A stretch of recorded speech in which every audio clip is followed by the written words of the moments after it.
global network, I've come to understand that current U.S. foreign and military policy is heavily geared towards the Asian Pacific region. In May of the year 2000, the Washington Post newspaper published an article called, "For the Pentagon, Asia Moving to the Forefront." The article stated that the Pentagon is looking at Asia as the most likely arena for future military conflict, or at least competition. The article said that the U.S. would double its military presence in this region and essentially attempt to manage China. The same article quoted Princeton University political scientist Aaron Friedberg saying, "I think that, however reluctantly, we are beginning to face up to the fact that we are likely over the next few years to be engaged in an ongoing military competition with China."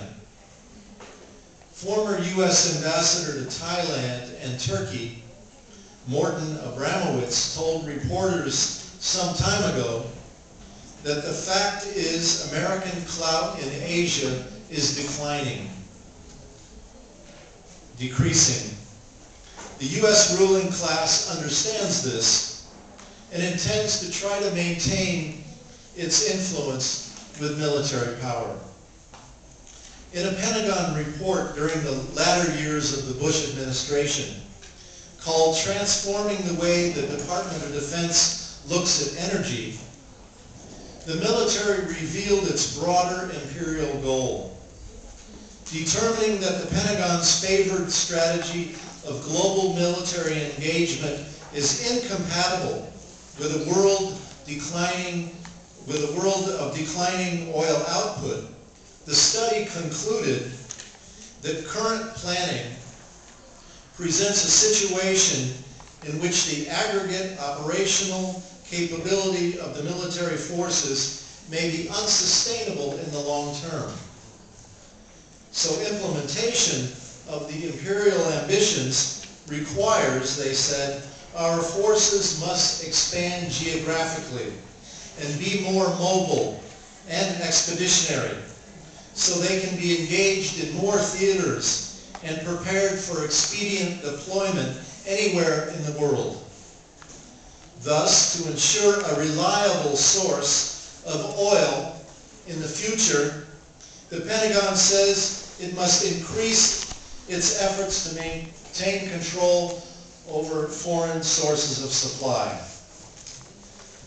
Thus, today we see the U.S. occupation of Iraq for oil, a war in Afghanistan that increasingly involves Pakistan in order to secure pipeline routes for Caspian Sea oil and natural gas, and soon the likelihood of resource wars in Africa, following the recent creation of Africa Command, or AFRICOM, they call it at the Pentagon.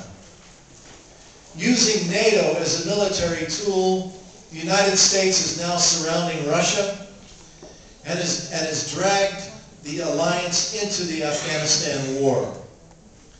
Many commentators now believe that the U.S. intends to turn NATO into a global military alliance, even to be used in the Asian Pacific region.